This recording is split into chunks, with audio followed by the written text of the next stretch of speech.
Hello, hello, hello. Best laid plans. It's only taken me 4 minutes. Hey, everybody. If you are there watching, please do say hi. Apologies for my lateness. It's one of those mornings. I was all ready to go, and then the farmers come to trim the hedges that kind of sit land, so I couldn't hear anything. So I've kind of sorted my headphones. Then the dog has decided that she doesn't like anybody being near the garden, so she's been going off on one. And then when I came live, my camera didn't want to work. So it's one of those. So maybe all three of those signs are a sign that maybe I shouldn't be here with you today, but I wasn't going to give up. I said I was going live. I said we were going to be talking burnout. As a result, again, just this reminder that I had on Sunday that it's 10 years this week since I ended up in hospital having 2 operations in 48 hours as a result of my burnout. So I thought I would come and talk to you a little bit about that. Answer any questions if you've got any. If you haven't, then this will be a really quick live. But yeah, it's midday, Wednesday, 12th of July, and I'm here. So hi, if you are there, feel free to say hi. Let me know that you're watching. Let me know that you're there. I've had to restart a complete new StreamYard account. And for some reason, it's not liking everything that I have set up. So we'll see. But I'm hoping the comments will start to come through if anybody is there. So if you are, thank you very much for joining me. I can see some of you coming in. So thank you very much for joining me. Do feel free to say hi. So it's lovely to see you all. So yeah, so I said I was just kind of, I suppose, a bit slapped in the face. Let me sort these lights. We don't like having to change everything at the last minute. Is that a bit better on my glasses? You can't see the glare so much. Perfect. So yeah, so I sat journaling on Sunday and realised that it was 10 years this week that I ended up in hospital having 2 different operations in 48 hours as a result of my burnout. Now, a lot of the details of that I covered in the This Is Burnout campaign that I held in January this year. I interviewed, I think I had about 15 interviews in the end, and also kind of talked about my own journey. And again, the timing of that had just been, again, maybe just a bit of a kind of like smack in the face. Okay, this is why you need to do this. I'd been thinking about last year, I wanted to do some kind of campaign week, just an entire week where I talked about burnout, where I talked about what we could do to prevent it, where I was able to talk about some of the things that we could do to prevent burnout. Hi, Nairi, my internet keeps dropping out. Maybe, like I said, maybe this is just not one that we do. Let's try this. Let's maybe try a different thing. Let me know if that's better. Yeah, let me know if it's my internet or yours. It could be mine, which would just finish off the day brilliantly. But thank you. Hopefully you can hear me better now if it is mine that's dropping out. So yeah, so I did this This Is Burnout campaign, although that's looking like it's worse on mine now. It's one of those days. Is that better? No. Is that better? Nope. Do you wish it was one of those days where you just stayed away? It's actually my partner's birthday today. The day started quite well, although I did have to take my stroppy 13-year-old stepson to school. No, that's not doing it either, is it? The joys of the internet. Off, I'm here. Better. Okay, let's see how we go. Because I keep changing everything. It's still showing me as full signal, but there's one of them that is dropping out. So let's go. Hi everybody. Lovely to, that's what you need, right? You need internet issues that everyone's like, hi, we're here. Lovely to see you all. Thank you. So yes, where was I? So yes, it was 10 years in January. I had decided last year that I wanted to do some kind of burnout campaign, and I wanted to be really highlighting what we could do to prevent burnout, but also what we can do if we get to the point of burnout, what we can do to recover. And so I kind of put a bit of a post out and asked people if they wanted to get involved. But as I was kind of looking at my own diary to see where I would be able to fit in this week, it came to like this first week of January. I was like, we've got like, that's 10 years since this burnout really hit me. And so it was 10 years since the first physical signs of burnout took hold in January of 2013. And so I marked that with the This Is Burnout campaign. I interviewed 15 people, all sharing their own experiences of burnout, what it had looked like for them, what it felt like for them, what they wish they'd known, and these lessons that really they then wanted to be able to share with people. So if you haven't seen any of those, again, if you head over to my YouTube channel, you'll be able to find all of those interviews on there, or head to my website, kellyswingler.com. If you scroll down to the footer of the website, you'll find the This Is Burnout tab, and you'll be able to see all of the conversations that I had in January this year. So that was kind of at the start of this year. As I said, I sat journaling on Sunday, as I do, and what I tend to do in my Sunday, I call it, it's a Janning session. Actually, it was called Janning by a fabulous woman that I met earlier this year called Carissa Kuchis. And it's basically a kind of combination of journaling and planning all in one. So I have these mammoth, I do my journaling every morning and every night, but I have these mammoth Janning sessions on a Sunday where I kind of look back at the week, I look forward, I do lots of kind of inward reflections, and then start to look ahead at the week. And as I was going through that, I was like, oh my God. And it really just kind of hit me in the face. Like, it's 10 years since I ended up having these 2 operations. And again, as I kind of look back on it, I cannot believe that I had allowed myself to get to the state that I got in when it came to burnout. So again, for some of you that are watching, you may have kind of heard or seen my story before. But even whilst I was in hospital having these operations, so as I said, the physical pain had started in the January of 2013, and it took until July. So I was almost having kind of fortnightly, really, hospital admittances. The pain was getting unbearable. I was passing out, couldn't really function. But even though those things were happening, not one part of me thought, I need to take some rest. Not one part of me. And I do kind of joke about it now, but if any of you are fans of Friends, nearly got that the wrong way around. So, but if any of you are fans of the series Friends, there's one episode, I think they're all sat in the coffee shop in Central Park, and Janice says, like, do you ever wonder if things could have been different for you all?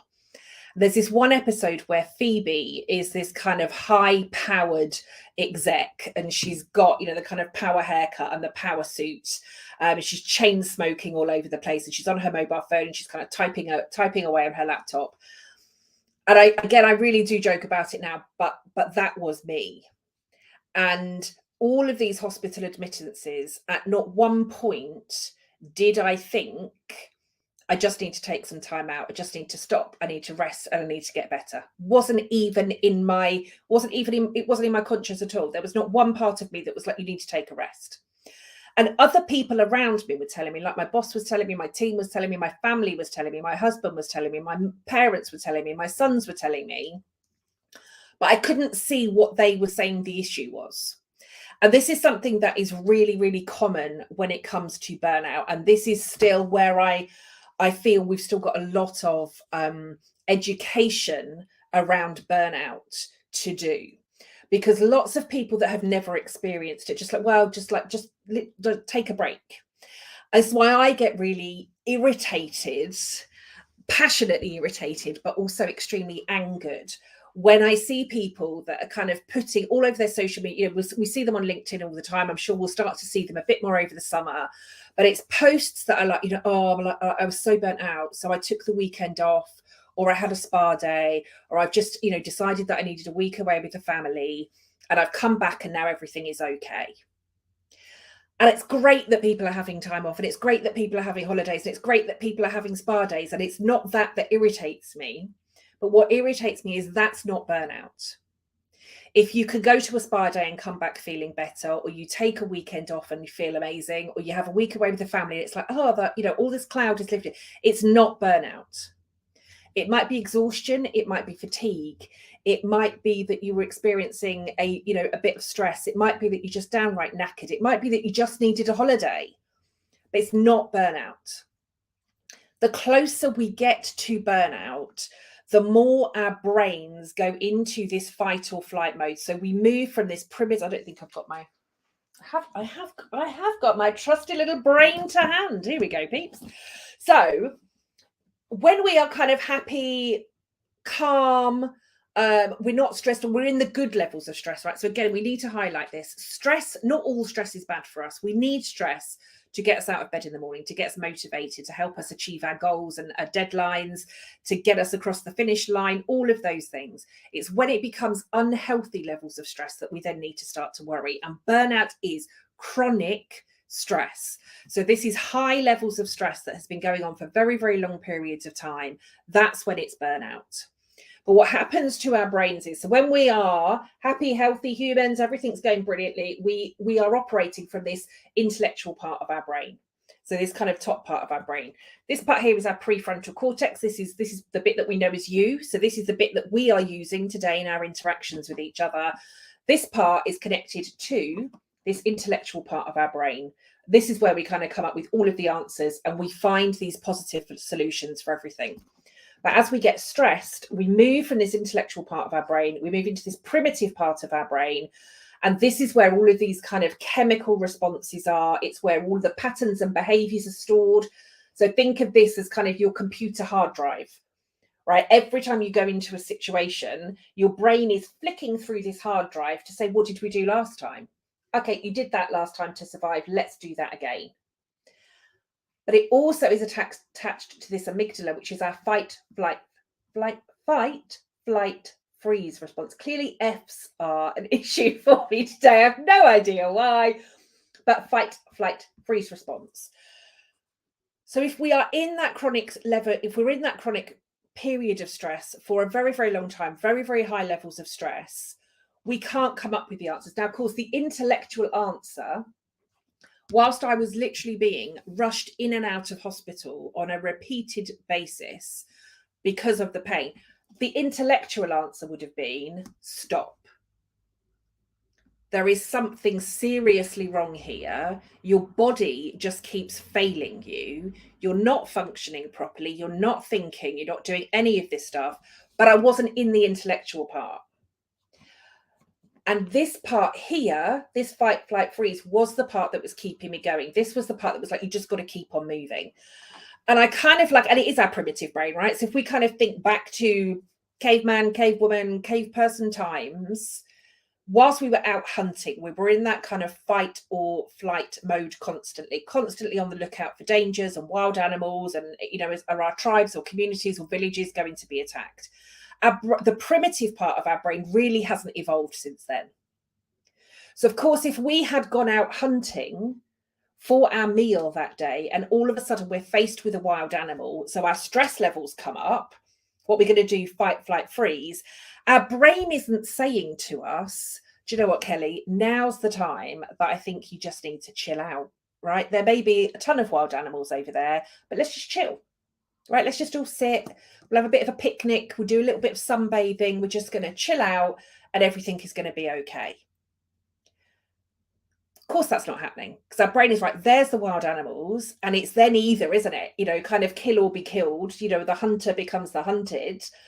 So it's in that situation. And when we are in chronic levels of stress, that's what's happening to our brain. When we are at burnout, the intellectual part, of course, says, take the break, but we can't access the intellectual part of our brain when we get to that point of burnout or when we get closer to the point of burnout. I talk about it very much as kind of I suppose if we look at it as a scale, and once we kind of cross the midway point, so this may be, kind of we're okay, we're starting to get a little bit stressed, we're starting to get exhausted, we're starting to get a little bit stressed. But once we kind of reach this midway point, it's almost like there's no coming back because this is like the survival line. And when we cross this, all we can think about is I've just got to keep going, I've just got to keep going, I've just got to keep going. And it's not even like we're thinking about it, it's just instinctively, it's like I've just got to keep running. It's like I'm running away from all of those wild animals. I've got to make sure that not one of them catches me. I just have to keep going. As I talk a lot about the fact that, I get lots and lots of questions from people that will say, I think my son or daughter or my husband or wife or team member are really worried that somebody close to me is at burnout. What can I do? How can I help them? And I always say, I think the best thing for us to do is just signpost people. Because again, like I said, I had 7 months of people saying to me, just stop. And even the week that I was having these 2 operations in 48 hours, I had 2 different anesthetics. I had 2 like invasive surgeries. Not one part of me, when I was kind of out of the anesthetic, thought, you know what, I just need to chill. I was working. Honestly, it was like my brain, when I think about it now, I mean, at the time, I was like, well, there's nothing wrong with me. I genuinely thought nothing was wrong with me. I had disconnected so much between my body and my brain. It was like my brain was over here, just work, work, work, work, work. And my body was over here, literally giving up on me. Almost giving up on me. And again, if you've heard me talk before, you know that I talk about the fact that my first burnout made me seriously ill. This was the first burnout. It made me seriously ill, had these 2 operations. I still live now with 3 health conditions, 2 physical health conditions, 1 serious mental health condition as a result of my burnout. I didn't learn enough from the first time because I ended up burnt out again 2 years later. Our brains, it literally is like we have this disconnect. So if you're saying to somebody, Kelly, I think you could be at the point of burnout. I think you need to be doing something about it. Your brain doesn't hear that. What the brain hears is you're failing. You need to be fighting harder. So almost every time that somebody said to me, Kelly, you need to take a break, like you cannot carry on like this, it was like that was a trigger that had gone off in my mind. Got to push harder, got to push harder. Can't fail, can't get caught, can't have anybody thinking I'm not good enough. Got to keep going, got to keep going. But the fear element in me, it was literally like the next phone call or the next email or the next text message.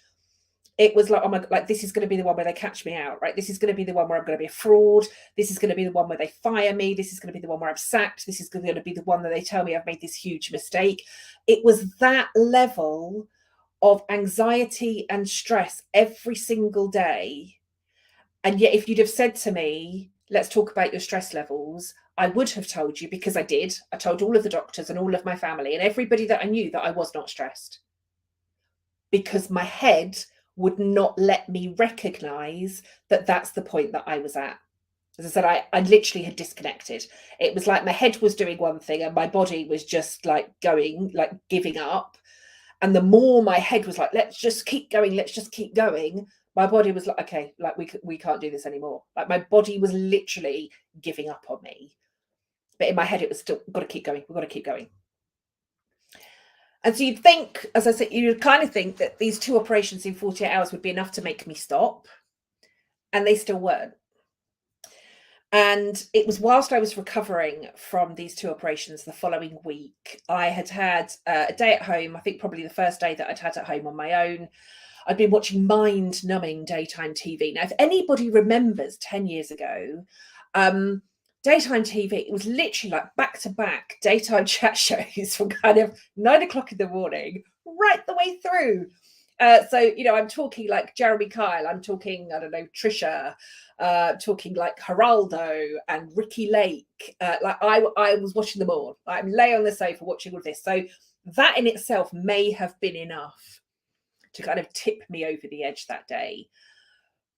But my sons had come home from school that day, and I think I must have looked dreadful. I could just see the worry in their eyes.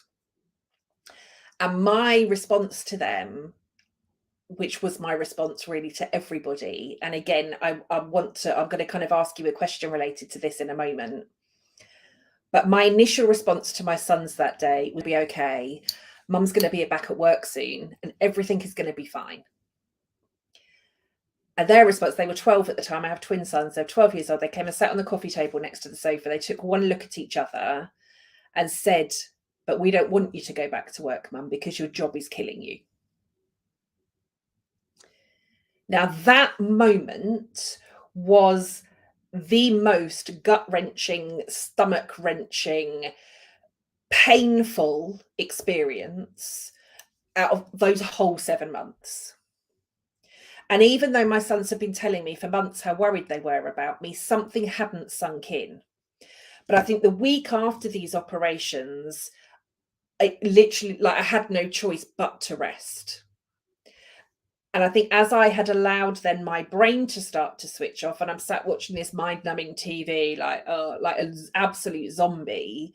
But that was the first time really that I allowed myself to hear what my sons were saying and what everybody else had been saying to me for 7 months. And my question to all of you really is, do you measure your health on whether or not you are able to work? Do you measure your health on whether or not you are able to work? Because that was my measure. And even if I forget the burnout for now, but throughout my entire career, regardless, it didn't matter if I had, obviously there were some things that I wouldn't go into the office with, and if it was kind of stomach bugs or that sort of stuff, I wasn't going into the office. But like I used to, go in with cold, I'd go in with the flu, I'd go in with migraines, I'd go in with, really, really bad period pains every month. Like if I could work, I would get myself to the office. I measured my health on whether or not I could still work. And if I could still work, regardless of how awful I felt, regardless of the fact that I probably did need to stay in bed, regardless of the fact that today was not a day that I should be mixing with people, I would still push to get into work. And how many of us also then, and I've done, like, I was part of this problem in my in-house HR days, but how many of us still then reward our people for not taking any time off? Like I read I don't know if anybody saw it. There was an article that popped up. I don't know if it was on one of my social feeds this week. It might have been on the new threads. But there was a woman who was something like 90 something years old. She'd worked at the same place for 70 something years and never had a day off. And that was the bit that was being celebrated. She'd worked there for 70 something years and never had a day off. And that was the bit that was being celebrated. And I've been in those HR teams where we've said a benefit or a reward is that we'll give you one extra day of holiday if you don't take a day off sick throughout the year. One extra day. Every single year until I got to the point of burnout, did I get that day? Every year without fail. And it didn't matter if I couldn't stand or I couldn't get into work or I couldn't function. The award said you'd get this day. We rewarded it. Don't look after yourself. As long as you keep coming, we'll give you 1 day's holiday and you might get a certificate, right? And we'd stand up on stage at annual conferences and award people with certificates. And I was part of that, and I was part of that problem. And again, when I look back to what I was told we needed to look like as leaders, when I think back to the pressure that I think was on me. I mean, again, I'd had my sons when I was 20. I was HRD at 30. In an organisation of just over 4,000 people. I was managing a team of 43. I'd done that within a 10-year period. But if we, and lots of people was, imposter syndrome doesn't exist. But like for me, I constantly felt like I had to prove myself. I had to prove that I was good enough for being the youngest director, the only female director, the only working mum, the only one with young children. And it was like I felt I had to keep pushing and pushing and pushing and pushing. And even when these symptoms of burnout started, there was not one part of me that thought I was giving into it, because nobody was going to tell me that I wasn't good enough. Nobody was going to tell me that I wasn't committed enough. Nobody was going to tell me that I wasn't good enough at my job. Nobody was going to say to me, well, it's because you're a woman, you just can't handle it.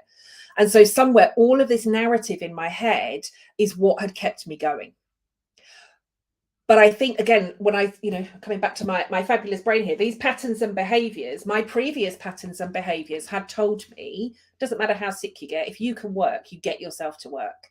Because that was the culture of the organizations that I had worked in. That was the culture that I had been surrounded with.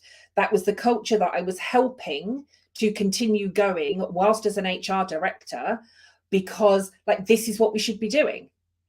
Right, we need to ensure that organizations are efficient and performing, and this is where we need to go.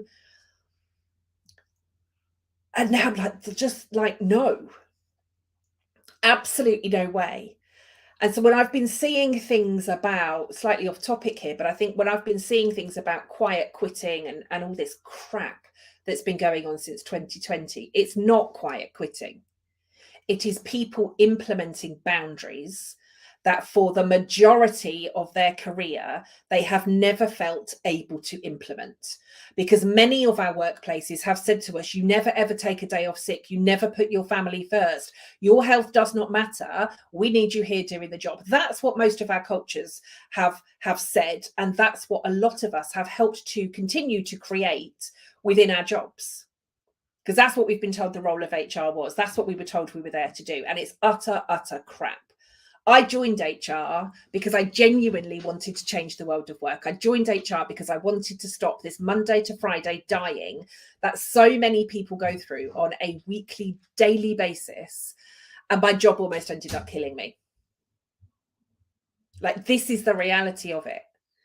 So I will not have anybody talk about quiet quitting, because for me, that's something to celebrate. This shows that people are starting to implement boundaries.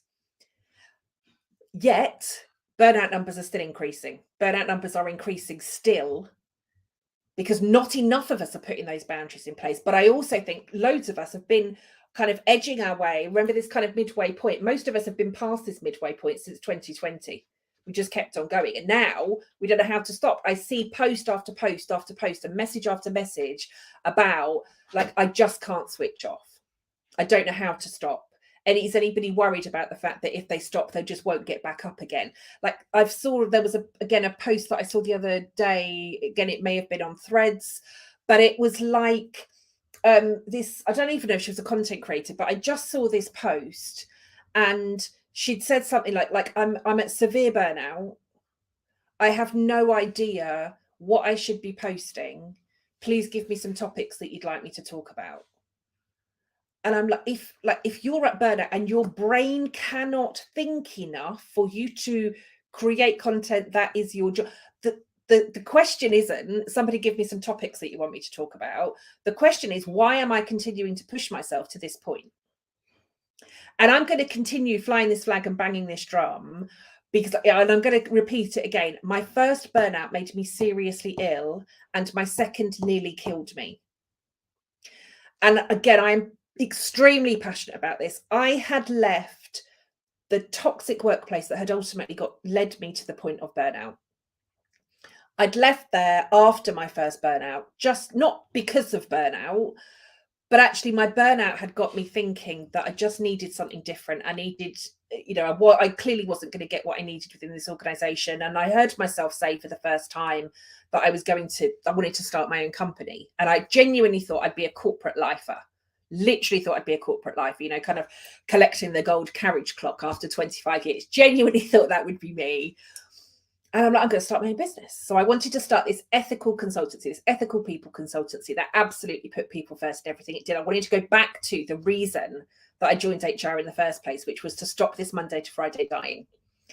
And business was doing really well. Like, I had my clients, I had brilliant clients within my first month. I was earning good money. I was being paid. I was doing work that I absolutely loved. And I was then at a mastermind day. I'd kind of joined this mastermind as part of my business. And I received a phone call that changed everything for me.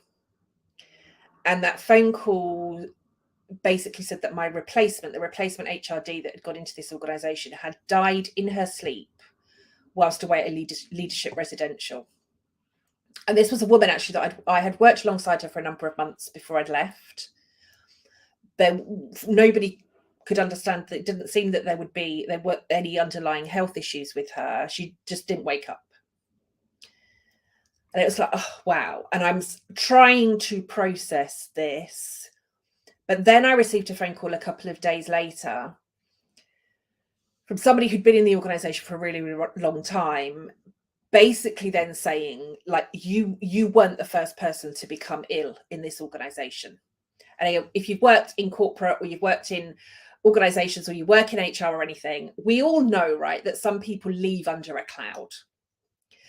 And, you know, it's a bit like Voldemort, isn't it, from Harry Potter, right? We have these like they who shall not be named once they've left the building. We just kind of brush them under the carpet as though they never existed in the first place. We don't talk about them. We don't talk about why they left. If anybody mentions their name, we try to move on the conversation. And that's really how the conversations had gone whenever I was asking about any of the previous HRDs or kind of where these certain ideas or things had come from. And of course, nobody wanted to talk about it. Nobody wanted to mention anything. And again, if you've worked in HR, you kind of think, right, okay, yeah, somebody's left somewhere under some kind of agreement, right? Clearly, nobody's going to talk about it. I can't access anything. We kind of move the conversation on. But what this phone call told me was that the 3 previous HR directors to me had all left because they'd all become seriously ill. So I'm looking at myself having become seriously ill. The 3 HRDs before me, my replacement that just hasn't woken up, she's died whilst away on a leadership residential. And been like, why is this happening to HR directors? That was my, like, why is this happening to HR directors? And I reached out to the CIPD at that point to say, what support are you providing to HR? Like, what happens? How do we stop it getting to this point? And I was told when I contacted the CIPD just to reach out to my EAP. So my employee assistance provider, reach out to your EAP. I'd gone self-employed, I had no EAP. But the point I was asking was, I can tell you of 5 people, I'm one of them, what are you doing to help? And there was nothing. And this then kind of became my quest. And knowing what I know now about burnout, I know why I got so obsessed about it. But I went straight into, right, I now need to be the person to fix this, right? I need to stop anybody else in HR ever reaching burnout ever again. It was like I put all of this weight on my shoulder. If they're not going to do it, I am. And so I started on this mission. And I'd already done, you know, like my psychology degree, I had my HR qualifications, I had my exec coaching qualification. But what can I do? What can I do to understand this thing called burnout? How do I understand more stress? How do I get to this? And I literally soaked up as much information as I could. Like I studied, I was studying and qualifying in hypnotherapy. I was studying qualifying in psychotherapy. I was doing certificates in neuroscience and diplomas in neuroscience. I was understanding the impact of stress on our nervous system, on our body. I was looking at it from a Reiki perspective, from a yoga perspective, from a meditation perspective. All of this impact that stress was having on us. I wanted to understand how it was impacting our decision making, why were we going into this fight, flight, freeze mode? Like how could we change these patterns and behaviors? How could we stop stress? How could we stop this happening? Went full on into all of it, created the world's first like mental well-being for HR workshop, started delivering that all over the place, burned out. And the second time I reached burnout, it, as I said, almost killed me. Like I genuinely almost was not here. Because whilst I had been learning all of this stuff, I hadn't actually allowed myself to recover from my first burnout. Because even though my sons had given me that kind of punch in the gut, really, that said, Mum, this is what you need to change, I never fully acknowledged that I had gotten as bad as I had done. 3 months after my sons, or 4 months after my sons had said that to me, I'd left corporate, I'd started my own business, I'd gone full into building a business, doing everything it takes to grow and build a business, working with clients, doing the marketing, going to the networking, doing all of that. So I was working longer hours than I had been already. I wasn't earning as much as I was already, even though I was on a nice earner, but I didn't have the security of my salary. Invoices were sometimes taking ages to get paid. So then there was all of kind of that stress. And then I'd somehow decided that I needed to be the savior for HR, thrown myself into all of this studying. And it was great because I was helping everybody else. I was helping everybody else to recover from burnout. I was helping everybody else stop getting there. I was delivering this mental well-being for HR program. It's like, oh, we really needed that. Or people would be in tears throughout it. Like you've just literally, like, that's where I'm at. Thank you. Now I can see it. Now I can do something different. But I wasn't taking any of the learning for myself. And the 3 biggest things that I have learned about burnout that we can do to help us get to eliminate stress, to not the good stress, we need some of that, but to stop us getting to these unhealthy points of stress, to eliminate burnout and to help us recover. 3 things. Firstly, and I think this is the most important, Simon Sinek talks to us all the time about start with why. I think we've missed a step. We need to start with who. Who are you? Who am I? Who are we as HR professionals? Who are we as our HR team? Who are we as leaders? Who are we as people, as women, as men, as sons, as daughters? Who am I? Because what I hear from a lot of people, again, that have got to that point of burnout, and this is again something that I've been kind of looking at over the last 10 years, is quite often if people then get to the point where they just say, I cannot go back to that organization, all of a sudden, when you lose the status of the HR director or the CPO or whoever, it's like, who am I? Who am I without that job? And actually, most of us don't know. And if I said to all of you today, your job is no more, who are you without it? And I hadn't done that bit for myself. I hadn't done the work on that for myself. I had come out of a corporate role and then said, like, this is my business and this is what I wanted to do. And I'd worked out company values and I'd worked out all of this stuff, but I didn't work out who I wanted to be as a business owner. I didn't work out who I wanted to be as this new person. I didn't work any of that stuff out. I went straight from, right, this is everything I did in corporate. This is how I translated to my own business. Let's go. We have to start with who. Who am I? Because when we're clear on that, we're not pushing ourselves to the limits. We're not overstretching our boundaries. We're not worried about so much what other people think of us. We're not pushing to try and prove anything. It just is, right, I'm doing what I'm doing. This is me. Take me or leave me. We have to start understanding who we are without the badges, without the status, without the salaries, without all of the job titles. Who am I? That has to be the starting point. Secondly, once we know who we are, then we put the boundaries in, but they become much easier. And thirdly, we need to take the time out for ourselves.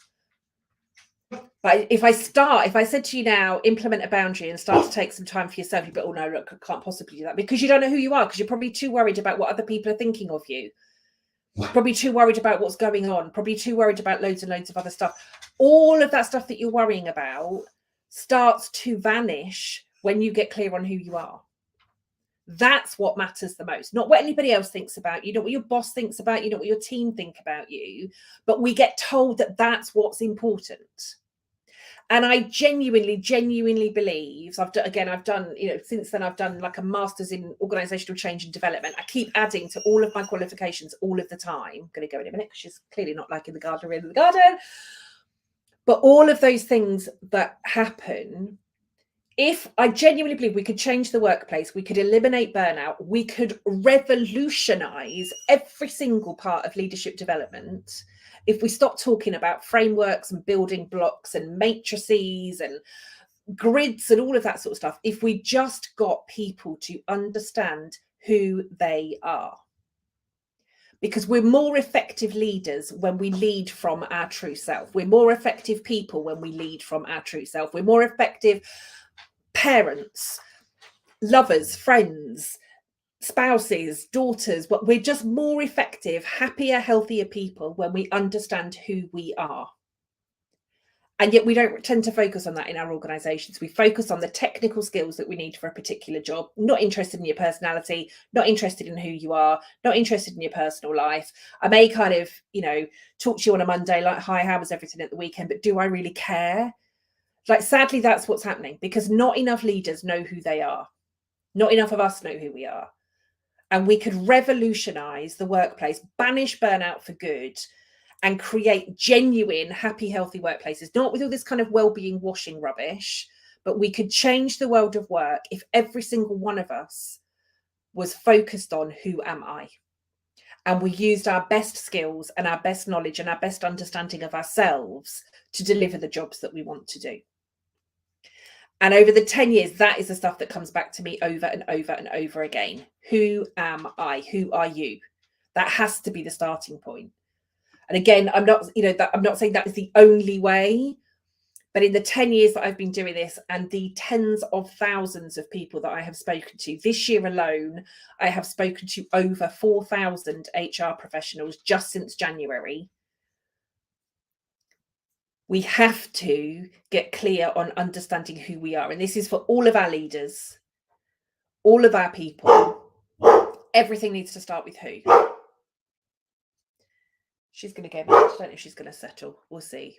Can you hear her barking in the background? Some of you might have left anyway because I've been rabbiting on for ages, but I hope that's been helpful.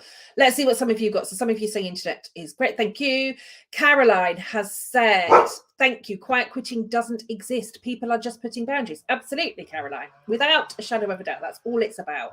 Jane has said, as a female, you're expected to work like you have no children, but be a mother like you have no career. Yes. Yes, yes, yes. I have seen that. I have felt that. I have experienced that.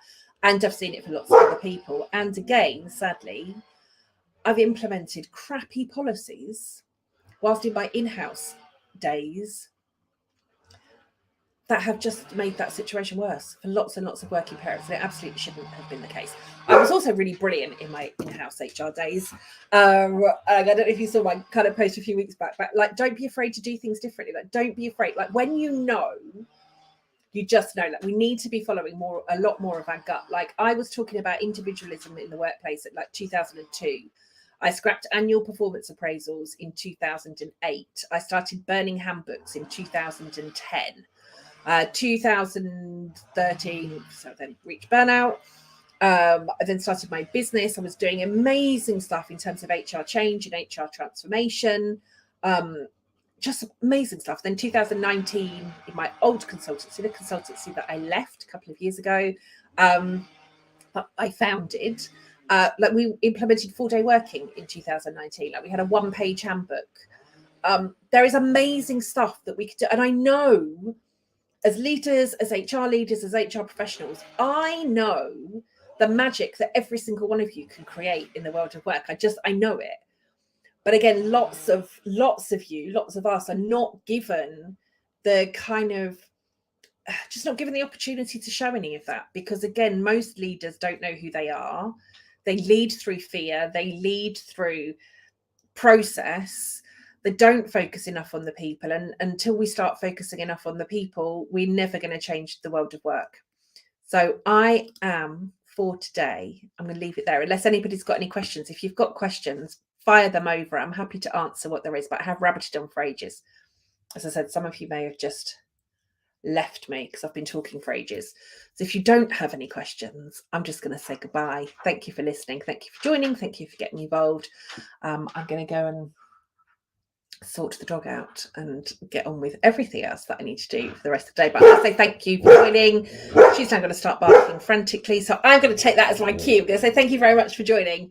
If you do have any questions that you don't want to post, but you do want to, you just want to ask, do just message me directly, DM me, and I will come back to you. I can't guarantee that I will do it quickly. I get loads and loads of messages every day, but I promise that I will come back to you as soon as I possibly can. So if you have a question, anything to do with burnout at all, anything that I've mentioned today, or anything that you see on any of my feeds, then do please DM me.